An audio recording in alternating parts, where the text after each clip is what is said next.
When the bullet tore through my chest, I didn't scream. I'd learned long ago that silence was safer, but when I heard my stepfather's voice through the radio, steady, almost gentle, say, "You never learned how to follow orders. Augusta Fairchild." Something inside me shattered. He hadn't just tried to kill me that night. He'd been aiming for my obedience my whole life, and for the first time, I decided not to obey. The forest was nothing but fog and headlights. My tires hissed over wet asphalt, the smell of pine thick in the air. Static flickered through the radio, soft, persistent, until it drowned out everything else. I turned the volume down, craving silence, when my phone buzzed on the seat beside me.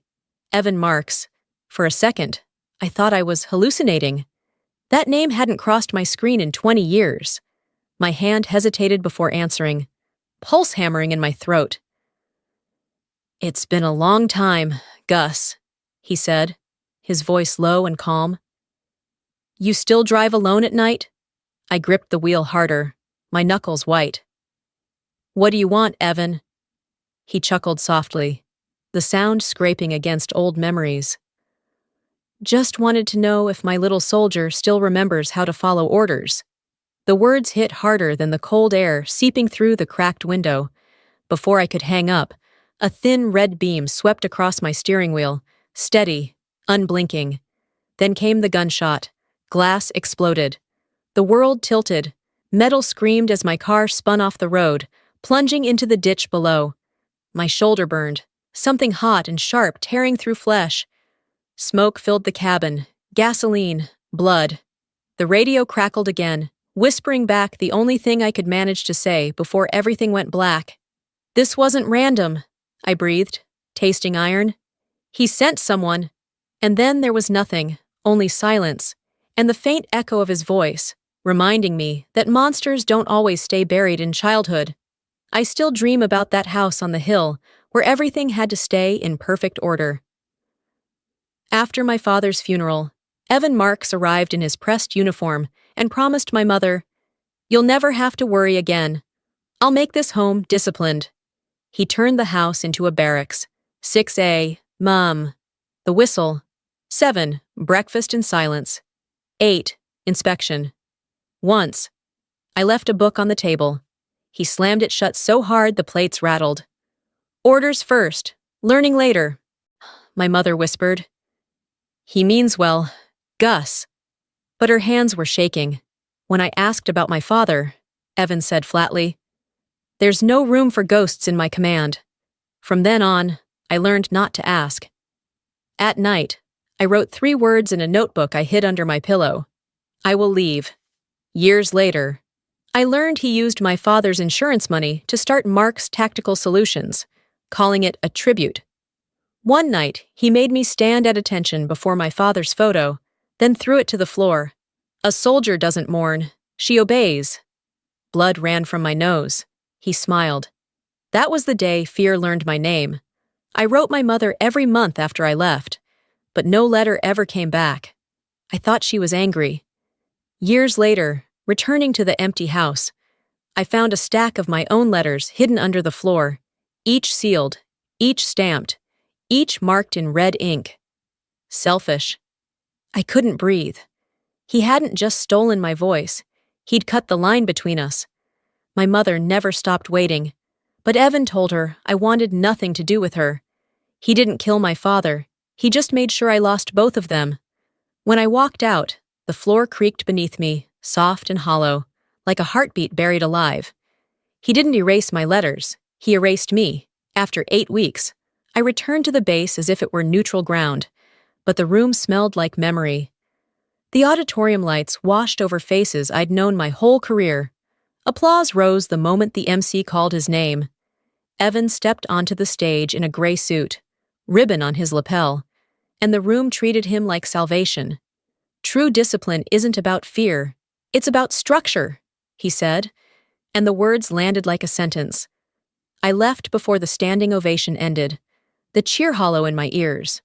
That evening, I drove to my mother's small house in Wilmington.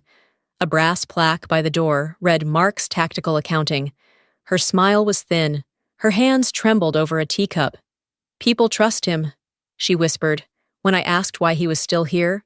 The photo of my father was gone.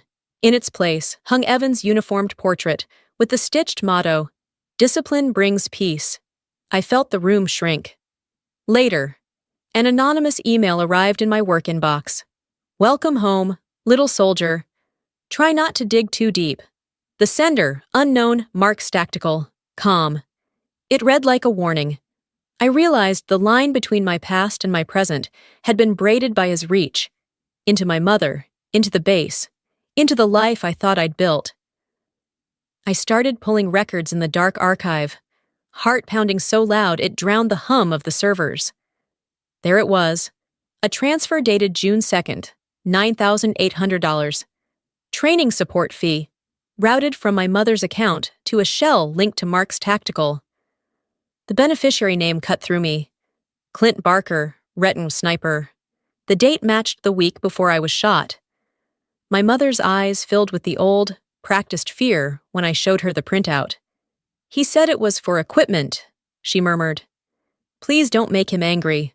I rifled through a dusty box labeled Field Contracts and found a faded photo, Evan with a ring of men, caps embroidered with Fort Liberty's insignia. Barker was in the back, jaw set, face I'd seen once in a hospital after the shooting. When I exported the files, the monitor blinked and a blue warning flashed. Unauthorized access. Logged by E.M. He knew I was looking. He always knew. I stayed at the base long after everyone left, the hum of the servers louder than my thoughts. When my phone lit up on the desk, the message was short, surgical. "You should have stayed off my radar." 10 seconds later, it vanished. No number, no history, no trace. Sleep never came that night. By morning, I was standing inside the FBI field office at Fort Liberty, clutching my phone like a piece of evidence that no longer existed. They listened, nodded, filed a report for federal employee threat, and the room went quiet when I said his name. Evan Marks. One agent cleared his throat and said softly, "He's got powerful friends. Ma'am, be careful not to make this political." That was when I realized Evan didn't just control a family, he'd built himself a network. I called the only person I still trusted. Lila Crow had the same clipped tone she used overseas. "You don't need permission to find the truth," she said. "You just need proof." She handed me a black flash drive. "Plug this in. It tracks deleted signals." When I did, the result hit harder than any gunshot. The vanished text had come from the internal server of Mark's Tactical Solutions. He'd used government equipment to send it. Lila dug deeper. "He still has contractor credentials," she muttered. "Level 3 military clearance." Then she froze, eyes narrowing. A file blinked open. Sniper Sim XE. The last login line read, "User E. Marks, CO207, A.M., June 9th. That was the exact minute the bullet tore through me. Evan hadn't just ordered it, he'd watched it happen. The thought left a chill under my skin that no uniform could hide. He called 2 days later, voice calm, almost kind. "Your mother misses you. Let's not make this ugly." I agreed to dinner, not for peace, but to see the man who thought fear was still my leash. The house looked the same. The warm light, the polished table, the smell of old wood polish trying too hard to mimic comfort. My mother smiled like someone bracing for recoil. Evan poured wine and asked, "Do you still check every mirror before sleeping?" He remembered every habit he'd trained into me, every surveillance pattern disguised as concern. When he lifted his glass, the reflection from his watch painted a thin red dot across my neck. My pulse jumped before I could stop it. He noticed. "Still afraid of light, little soldier?" I met his eyes. "Only when it comes from you." The silence that followed felt heavier than the years we'd lost. The clock ticked like a countdown. As I stood to leave, I bent slightly, sliding a recorder under the table's edge. Behind me, his voice came quiet, almost to himself. "Sometimes you have to teach discipline the hard way." I walked out without looking back. Hours later, Lila's call woke me. Her voice was sharp, breathless. You need to see this. The footage flickered on my screen. Grainy streetlight footage from the night I was shot. Evan's car, headlights off, idling near the tree line at 2:03 a.m. He hadn't just hired someone. He'd been there, watching. The rain had followed me across 3 states, steady and cold like a warning I couldn't outrun. Kansas stretched out endless and gray, the kind of place where time itself felt tired. Lila had traced the name Clint Barker to a small town outside Topeka. I drove there alone. The bar was half empty, lights dimmed to hide what the whiskey couldn't. A jukebox hummed a country song no one listened to. In the corner sat a man with gray hair and a limp, one hand trembling over his glass. I walked toward him, heart steady, recorder hidden in my pocket. You aimed at my heart that night. He looked up slowly, as if deciding whether I was real. I was told it wasn't to kill, he said after a moment. Just to scare. I didn't blink. Who told you that? He sighed, stared into his drink.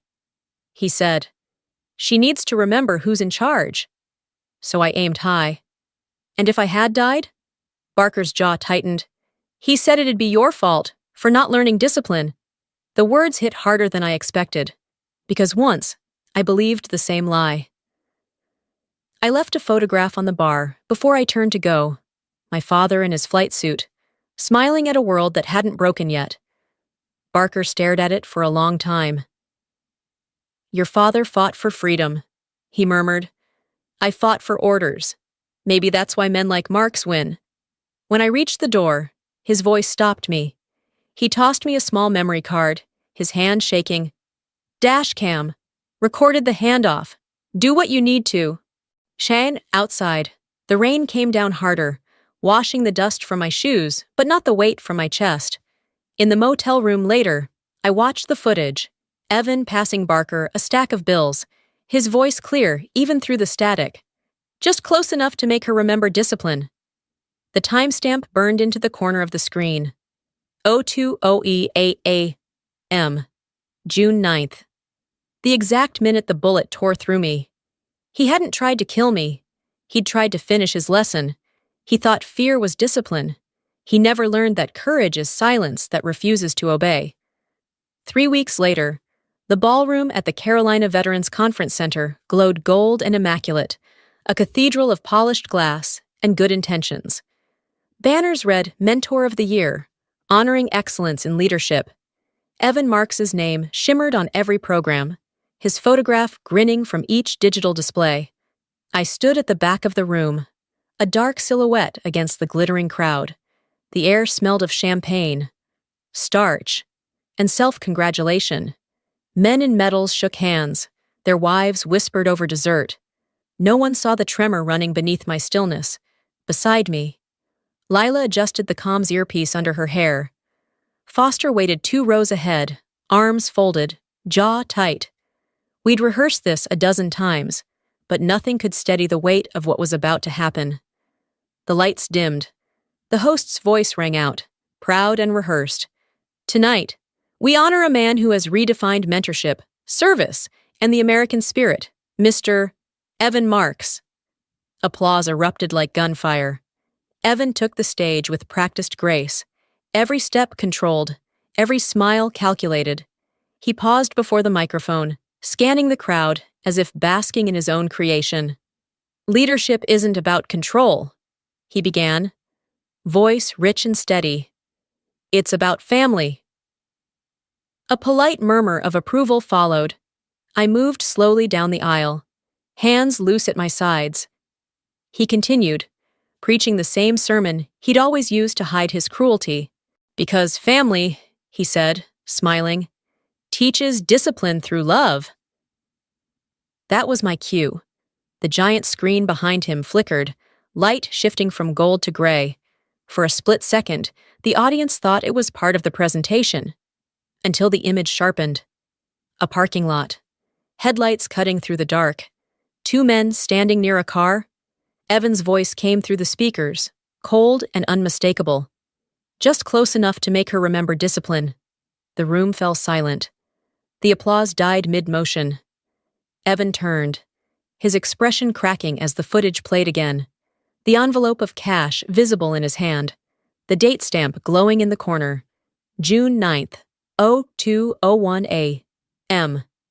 Every camera in the hall was pointed at him now. Foster stood, his badge glinting under the lights. 2 federal agents moved through the crowd, quiet but deliberate. Evan spun back toward the microphone, voice breaking. "She's lying! This is fake! She's unstable!" I stepped forward. The click of my heels the only sound in the room. I stopped beside the stage and looked straight into the lens of the main broadcast camera. "Family doesn't hire a sniper," I said, voice calm, steady. "They hide behind medals and call it love." He lunged toward the mic, but Foster's hand was already on his shoulder. "No, Evan," I said softly. "I just stopped obeying." He struggled, shouting something about loyalty, about betrayal, about how I owed him everything. But no one was listening. The applause that followed wasn't for him. It was for the truth. As the agents cuffed him, a red strobe from the police lights outside washed through the windows, cutting across his wrists.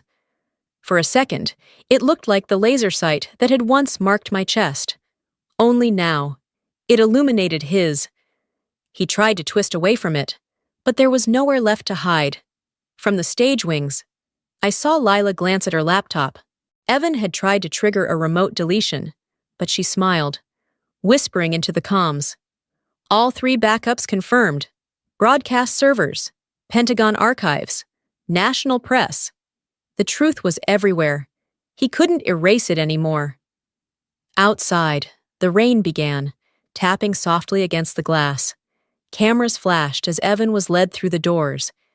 He didn't look back. Not at me. Not at the crowd that had once adored him. The sound of his shoes echoed off marble like the last beat of a failing heart. When he was gone, I turned back to the stage. The LED screen went black, except for one faint reflection. Mine. For the first time in years, I didn't flinch at the light. "He taught me fear," I said under my breath, barely a whisper. "I taught him consequence." Foster approached quietly, offering a nod that carried more weight than words. Around us, the audience began to rise, not clapping, not cheering, just standing in a silence heavy with recognition. Discipline isn't love, it's a weapon in the wrong hands. And tonight, for once, that weapon was no longer his. The lights dimmed again, and in the dark, I felt something I hadn't in decades. Not victory, not revenge, but release. The kind that only comes when truth finally stands taller than the man who tried to bury it. 8 months later, the world had gone quiet again. This time in the right way. I handed in my resignation, folded the uniform that once defined me, and left the base without ceremony. There was no anger left, only the strange stillness that follows when the noise finally ends. A letter from my mother waited in the mailbox of the small apartment I was renting in Port Townsend. Her handwriting trembled across the page. "I was silent for too long. I thought silence kept us safe. I was wrong." I read it once, then struck a match. The paper curled in on itself, the ink turning to smoke before drifting through the open window. I didn't burn it out of hate. It was cleansing, not destruction. Some ghosts deserve light only once before they fade. Now my days start with the sound of the tide. The house I rent sits on a bluff overlooking the ocean, with an old wooden porch that creaks when the wind moves through it. That's where I teach my survival class, Project Compass, a handful of women, all veterans, all learning how to breathe again. Leah, one of the newer ones, lingers after class. Her voice is small when she says, "You ever get tired of fighting?" I smile, passing her a compass from the supply box.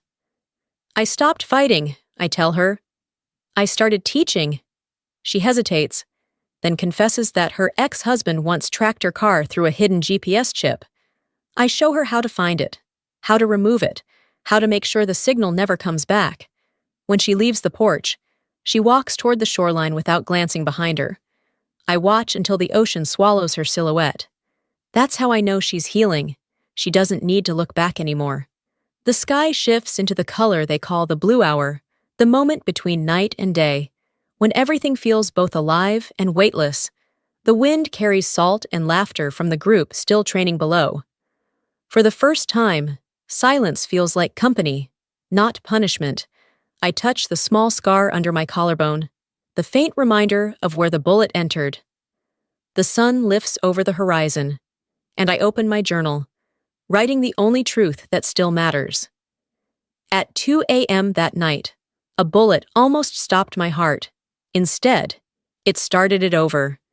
The waves rise and fall like steady breath. The porch groans, and I let the quiet surround me. Not the kind of silence Evan taught me, but the kind I chose for myself. Soft, free, and finally alive. Finally alive. Finally alive. Finally alive. Finally alive. Finally alive. Finally alive. Finally alive. Finally alive. Finally alive. Finally alive. Finally alive.